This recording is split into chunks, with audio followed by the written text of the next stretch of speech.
Members, the chair calls together the Minnesota House Committee on Public Safety and Criminal Justice Reform. And members, we have one item of business today, and that's with dealing with House File 719. So I'm going to ask Representative Mary Kunesh-Podein to come forward to present the bill. And Representative Dean, I believe you have a motion for us. Yes, Mr. Chair, I will move the bill before us. And are we going with the Senate file today, or are we going with the House file? We're going to move the House file.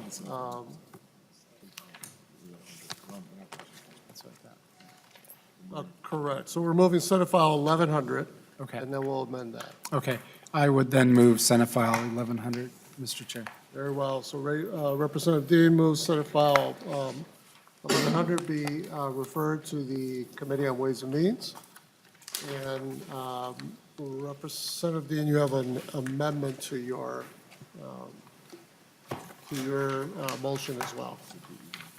It's a DE1 amendment. Yes, I would move the DE1 amendment.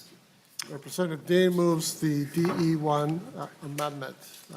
Members, what that does is it puts the Senate file language, it amends the Senate file to reflect the House language that this committee has passed and that has passed on the floor of the House. Any questions? With that, all in favor of the amendment, please say aye. Aye. Opposed, same sign. No. Motion prevails. Representative Kunesh-Podein. It's a little early in the morning for me. It is early, and you've been really busy, so thank you. Thank you, Mr. Chair and members. It's my pleasure again to present this legislation on behalf of the Prairie Island community.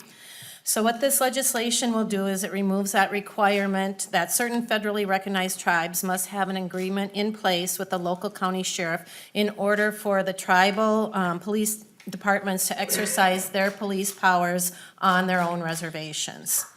And I want to remind you that the tribal police departments are very similar to our municipal police departments. Every officer is post-board certified. They're trained to do hold the same standards as municipal police officers, and they're subject to the same code of conduct, laws and rules as any municipal police office is. The only really difference between the municipal and the police departments are that the tribal police departments are without an agreement in place with the local county sheriff.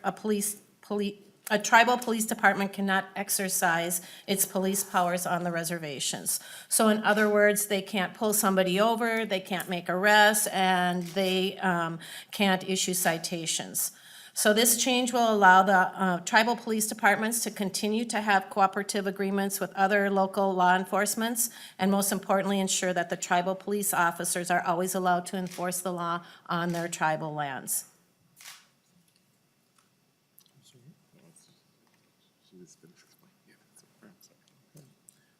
Very well, thank you, Representative Kunesh-Podein. Members, we heard this bill earlier in the session. We had some debate. We then moved it out as part of this language as part of the omnibus bill, which then was passed on the floor of the House. The language is actually in front of the conference committee as we are conferring with the Senate. However, it's not at all unusual for bodies to pull bills separate, that they might be negotiated separately as well. And with the Senate having moved this bill most recently, it seemed a good opportunity for us to be able to do that. I do know that there are some folks that want to offer some very quick testimony. I'm not looking for long testimony or long debate here, but I do want to honor the presence of those who have traveled a distance to share some brief words. So if there's anyone in the audience that wishes to do that at this moment, I would ask you to come forward.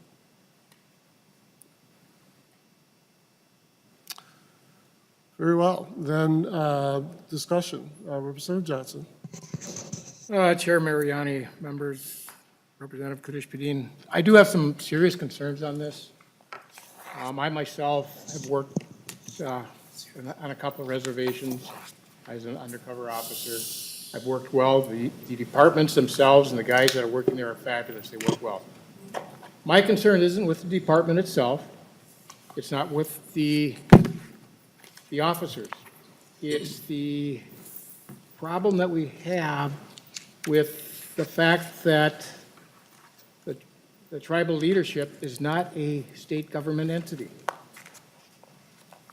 One thing that we do have is the fact, in fact, I have Prairie Island's government rules and regulations up in front of me right now. If, in current law, if a police officer in another state jurisdiction really messes up, that city or sheriff's office or even the state can be named in a lawsuit. I'm reading right here under Section 3 of their charter, Article 2, Section 3, the sovereign immunity of the tribe, they cannot be sued. That's a problem. It's lack of accountability. I'm just wondering how to deal with that, with this particular law, how that is going to infect that issue. Thank you for that question, I'm sorry, Mr. Chair. Thank you, Representative, for the question. That's a really important issue to take into consideration, and I'm going to ask somebody from Prairie Island, their lawyer, to come and speak to it, please.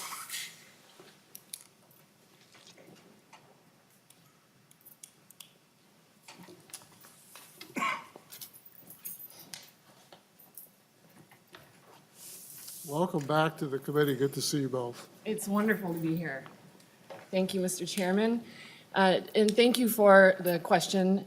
Under state statute. I'm sorry, you'll need to identify for the record. Excuse me, who you Jessie are. Stomski, Seim, General Counsel for the Prairie Island Indian Community. Thank you. To the question, which is a very good question and one that was contemplated under state statute, the tribes are required to waive sovereign immunity for claims just as those you referenced, and Prairie Island has indeed waived. Very well. Representative Johnson. Chair Mariani, granted, at this time, they've waived under the current law. I'm not sure if this would change that or not. That's something I have to look further into. Like I say, I have a lot of concerns. Then we have the other issue where, I'm trying to find that spot where I read that again. But I'm just wondering, we have state laws that are different than the ordinances that you currently have. One of them deals with firearms. You have an ordinance under firearms that no firearms can be displayed or possessed or carried on the reservation. Minnesota law says you can't do that. No government entity can do that. So if you're going to be a police department, you're going to have to be either a government entity or you're going to have to be a sovereign nation. Otherwise, in my personal opinion, if you do not follow 100% of the state statutes, you're a private entity. And I cannot give police authority to a private entity. I hope you can understand where I'm coming from on this, because it's not a government agency. It's a tribal government, a sovereign nation, and I have trouble giving arrest authority under the state of Minnesota to a sovereign nation, a private entity. I understand why you're looking at doing this. It deals with an issue in Mille Lacs County. Nothing that Prairie Island community has ever had to deal with. In fact, from what I've heard, the police department and the tribal government works very well with the current sheriff's office and the county commissioners. Things are going very well there. The issue up in Mille Lacs County is totally different. It's been an ongoing issue. And I've seen that same ongoing issue between police departments and sheriff's departments all over the state. But one thing different in that, in the rest of the state, if there's some issues, the state can come in and work on those issues. On this particular issue, the state cannot do that. In fact, in Mille Lacs County, when the the last time that the mutual aid agreement was ended, the sheriff at that time asked the state auditor to come in and audit the evidence room to make sure everything was done properly before he took 100% control of that, and make sure everything was there, to make sure nothing was missing, and to protect himself so it couldn't be said that the sheriff's department did something. The state auditor informed the sheriff that he had no jurisdiction. The state has zero jurisdiction on Mille Lacs Reservation, and was unable to do that audit. That's why I have concerns, because there's a possibility of no checks and balances with something like this without that mutual aid agreement. And there again, that's why I have some grave concerns on this bill. Well, General Counsel or Chief? Thank you, Representative. And, I can understand your feeling of being troubled, but your feeling of being troubled, respectfully, in my opinion, is based on a fundamental misunderstanding of tribal jurisdiction, Public Law 280, the concurrent jurisdiction, and maybe some experiences that you've had in your career that play towards those beliefs. And I would love the opportunity for us to sit down with you and spend time walking through this, because it can be complex, and we certainly recognize that. I would like to hand it over to Chief Priem to discuss the differences between civil regulatory law and criminal law, to your firearm point, and to talk about a very comprehensive recent audit that we did go through with the state. Mr. Chair, Very well. Chair Lish? just ahead of that, I wanted to clarify on the audit. My understanding is that the state auditor did not have jurisdiction on that due to it being non-financial items. So the charge of the state auditor is limited to financial auditing of local governments, and when you put in that other business, that's when they pull back. So I would like some clarification of that, because I was under the understanding that it was not due to the tribal sovereignty issue. So, Chairman Lish, you're looking for some technical explanation perhaps from legal counsel in this regard? Mr. Chair, yes, we don't have the state auditor here, I don't think, but if someone knows, that'd be helpful, and if not, I can get my information offline. But that was my understanding when it happened. It was not due to sovereignty questions related to tribal government, but it was more related to there being non-financial components involved in that audit.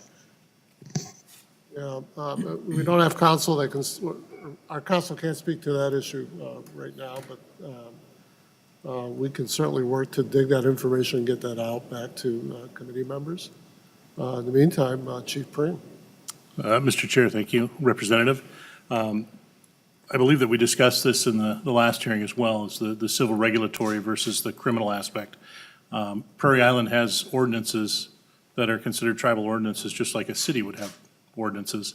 And those are civil and regulatory. They're punishable by fine only, and they're heard in our tribal court. Some of our ordinances are being updated to reflect different changes that have happened outside of the reservation, and that's one of those that needs to be updated. With respect to the torts and claims, if you look at Minnesota Statute 626.93, subdivision 2 under tribal law enforcement agency requirements, the first section there says that the tribe agrees to be subject to liability for its torts of those of its officers, employees, agents acting with the scope of their employment duties arising out of law enforcement agency function. So the tribe is liable for its torts and claims. We have to carry insurance for that purpose, just like any other municipality would in the state of Minnesota. And then as far as the auditor and not having jurisdiction, it may be so with the state auditor, and I'm not familiar with their role specifically, whether it's financial or not. But we were recently audited by the Minnesota BCA. It was a very thorough audit, and that has to do with our criminal justice information systems. They have jurisdiction over us, so does the FBI. And we were also audited by the Minnesota Post Board 2 years ago. And that was a site visit where they come through and they check all of our records, just like every other municipality. So we're subject to those things. We're not different in that capacity. Very well. Chairman, if I may just add Please, one more thing. General Chairman. Counsel. Thank you, Representative. And just to follow up on Chief Priem's comment, as a civil regulatory matter, the tribe certainly can prohibit firearms in its territory, and that is not inconsistent with the application or enforcement of state criminal law. And I would struggle with letting the record reflect the notion that tribes are private entities. I can assure you we are indeed governments, sovereigns, here before the state of Minnesota, here before the United States. And we will continue to be here in that function. And we're simply asking for the ability to police our jurisdictions with state criminal law in order to allow us to continue to have safety and continue to have members and non-members be safe in our jurisdiction. Thank you. Very well. Further questions? Representative O'Neill. Thank you, Mr. Chair. I'm wondering if we could get some advice from nonpartisan counsel, specifically on lines 1.14, when we're changing shall to may, and how does that impact whether or not that is or is not a governmental unit on line 1.16, and what would be the impact of that change of law? Representative O'Neill, you're referencing the language in the DE1 amendment, correct? Yes, Mr. Chair, that would be in the original 719 bill, and that is in our packets. Again, that was specifically line 1.14, changing shall to may, and how that impacts whether or not, if that agreement was not entered into, does that, on line 1.16, where it says governmental unit, is it still a governmental unit or is it not? And what would be the impact of that change? Very well. And your question is to counsel, is that correct? If we could, because All right, let's hear from counsel. They are the very experts in the quickly, room. And then Representative Dean. Mr. Dean. Mr. Chair and members, I'm not a local government expert, but my reading of this language and the proposed changes, the treatment of the tribe as a governmental unit is contingent upon entering into this cooperative agreement. With that said, the aforementioned reference to subdivision 2 of the law in chapter 622.93 discusses the requirements to exercise concurrent jurisdiction, and as mentioned by the chief, they do need to agree to be subject to liability and torts. So I think we need to tap into our local government expert to understand the ramifications of how the joint powers agreement definition of governmental unit would apply beyond that superficial analysis, but that's my reading. Very well. Representative Dean, and then I'll call on General Counsel for the tribe. Yeah, thank you, Mr. Chair. I just want to reference that the lines that you were pointing out are actually line 1.11 on the DE1 and 1.13 on the DE1, just so we're all working off the actual provision that's in front of us. Thank you very much. General Counsel. Chairman, my understanding of this is that it is talking about what the tribe will be considered for the purposes of this statute, section 471.59. And in that statute, governmental unit is defined, and then that statute goes on to discuss the types of cooperative agreements and the types of elements of cooperative agreements can be set forth in these governmental agreements between two different governmental units. That is my recollection from the last time we were before you, but we would certainly be happy to dig deeper into that and provide you additional information. Very well. Representative O'Neill. Thank you, Mr. Chair. So my concern is, since we're not experts here on local government, has this bill, I guess it was, the amendment's the same as the 719, has this bill gone to local government and had a thorough Representative review? Kunesh-Podein. I'm sorry. Thank you, Mr. Chair. I'm sorry, Representative. What was your question? Has this bill gone before local government? I don't know that it has. We're checking as we, Okay. Are you, apparently not, no. So, Mr. Chair. Representative O'Neill. Thank you, Mr. Chair. So my concern would be, since we're not experts in the room as to what this net effect would be of changing shall to may, and that with the plain reading of the language according to our expert in the room here, the nonpartisan staff person, that it's most likely would not be considered a governmental unit. We just don't have the experts in the room to say what's the net effect of that. So if they don't enter into a cooperative agreement, mutual aid agreement, then they are not considered a governmental unit, and I don't believe we have the expertise here to know what the impacts of those are. That would be my concern, Mr. Chair. Very well. Further questions? Representative Johnson. Chair Mariani, members. Representative O'Neill brought up a very good point.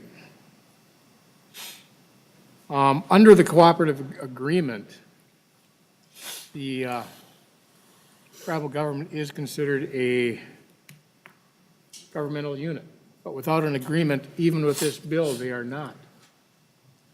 So if they do not have an agreement with this with the amendment that we put on, I do not believe that they would have to follow any of our current election laws or anything for their government unit, for their tribal government to exist under state statute. That even brings up more concern. And I also, even with the Senate version, with that exception, it even brings up even greater concerns as without that being considered a government unit, I don't think they would even have to have the waivers in for allowing the ability for somebody to outside their jurisdiction to even bring a tort against the tribe for unlawful arrest or abuse of power or assault by a peace officer. So that's even makes it more concerning to me. Further comments from General Counsel or anyone else? Chairman, Representative, just again, I have a great concern that that all of your fears are based on a fundamental misunderstanding, and that as a policymaker in our state, that there is a misguided view and ability to understand the tribal state governments, and I would respectfully encourage you to continue your education on that part. Members, we certainly began our session this year with a historic dive on the part of both bodies to gain more insight and more technical knowledge as well as historical context about our relationships with our tribal sovereign nations. Representative Dean? Thank you, Mr. Chair. And, you know, as I'm looking at this and I'm thinking about the issues regarding local government, you know, this is really an issue regarding law enforcement. And I think that this is the appropriate committee for that to be in. And as I read the current language that's before us, I don't think there's anything that changes the tribal unit of government to no longer be a governmental unit. I mean, that's, I don't know how far we want to go back relative to their sovereignty. So I don't think there's anything that changes that. The changes just seem to be relative to the cooperative agreement. And ultimately, where I believe our jurisdiction lies, and again, I'm not an attorney, I never have been one, I've never put myself out as one, that we're changing some language to try to accommodate the situation that's before us, and we do that all the time. So I mean, in regards to this needing to go to local government, having seen the bills that go to local government, this seems to be the farthest from anything I've ever seen that's been sent to local government for being consideration. So I think we've got it in the right place, and I think it's time that we move forward, and the Senate has adopted this, and I think that we can be in agreement with the Senate. And Representative Dean, the Senate also has not sent their bill to their local government committee as well. So Representative O'Neill. Thank you, Mr. Chair. I would just like to respectfully disagree with my colleague. And I realize that you serve on those committees, but our own nonpartisan staff, who's been here decades, couldn't explain clearly, because it's not within his expertise, what would be the net impact of it not being defined as a governmental unit. And I think it's important. That's not in our jurisdiction. The language is being changed, is not in our jurisdiction. Yes, it references the fact that law enforcement is entering into this, but since changing shall to may, that changes and puts in question whether or not they're considered a governmental unit, and that is not in our jurisdiction. And so respectfully, I ask, Chair, that you would make a motion to move this to either government operations or local government, but I just don't feel that we have the expertise, even in the experts here at the table with us, to give us full information as to what that net impact of that would be, because it's just not in our jurisdiction, Mr. Chair. Chief Priem. Mr. Chair, Representative, Minnesota Statute 471.59 already clarifies that a tribe is considered a governmental unit for the purpose of entering into agreements by other governmental units. That's part of that statute. I don't believe there's a requirement that there has to be an agreement in place for the tribe to be considered that. The definition is included in the statute, and it lists, among other things, federally recognized Indian tribes, the University of Minnesota, Minnesota Historical Society. The statute is already there. Very well. Representative Edelson. Thank you, Chair. I just want to say that I remain very supportive of this legislation. I think that we can look at history, that there was, as Representative Johnson said, there was a gap and there was a problem, and that's why you're bringing this legislation. And as policymakers around this table, our job is to see those gaps and help correct them. So I continue to have your support, or I continue to be supportive. Thank you. Members, I do would share the obvious that the amendment speaks, the language speaks to Minnesota Statute 626.93, which are statutes that govern law enforcement authority of tribal peace officers. Clearly, the onus, the jurisdiction for this bill is clearly placed within this division. Further discussion, Representative Johnson. Chair Mariani, members, I'm reading through 471.59. It does state that for a joint powers agreement, that the tribe would be, tribal government would be considered a governmental unit. Without a joint powers agreement, they are not. So if, with changing the may in this, they may get a agreement, but they don't have to. And also changing for the purpose of entering into this agreement, they are, which they are. That's not an issue. The issue is, by making it may, we're not in the joint powers agreement anymore. It's saying they are, although it's not in statute, and they're not in statute a governmental unit. This is making those reservations a government unit in the state of Minnesota as a state government. This more than ever needs to go to state government, because this is changing it dramatically. Very well. Members, we have session, floor session in 25 minutes. It is the chair's intent to have action on this bill. We've had, I think, some healthy debate here. There is a motion on the table. If someone wishes to make another motion, you can certainly do that, but I want us to vote and move forward with this. Is there any other discussion? Representative Muller. Thank you, Mr. Chair. And I just wanted to point out that this statute, 626.93, also has subdivision 6 that says the section is limited to law enforcement authority only, and nothing in this section shall affect any other jurisdictional relationships or disputes involving a tribe or current reservation boundaries. So I am in agreement with what my colleagues said, especially Representative Dean, about how this is really focused on law enforcement authority. Can you give me that slide again, Representative Muller? It's the statute that we're amending, but it's subdivision 6 of this statute, 626.93, subdivision 6. Very well. Representative Russell? Thank you, Mr. Chair. And just listening to everybody around the table and testifiers and such, I think everybody wants to do this right. Everybody wants to make sure all the i's are dotted and the t's are crossed.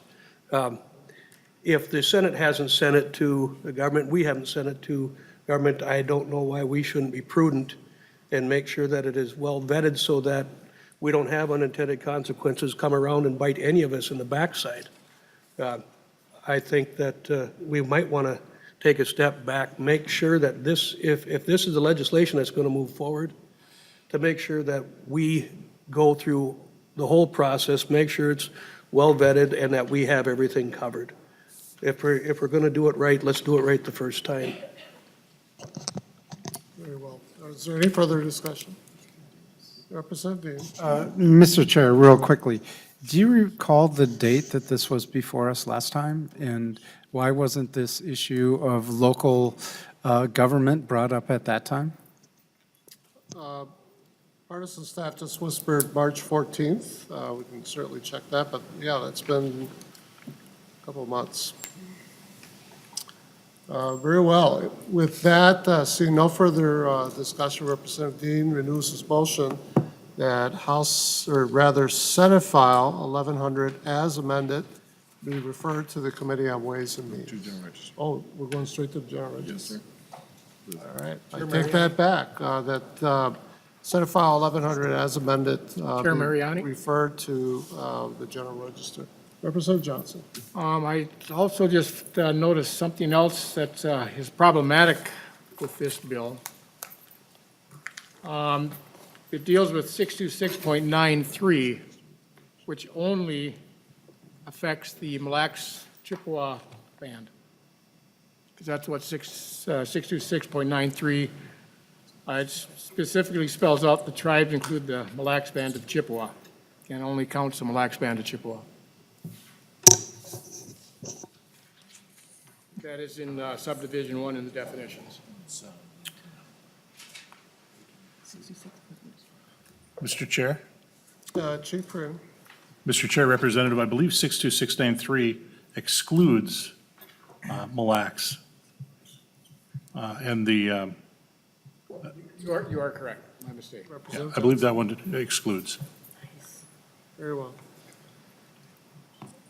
So, members, the motion is before you, Senate File 1100 as amended, be Wonder if it referred should, to go to the GovOps.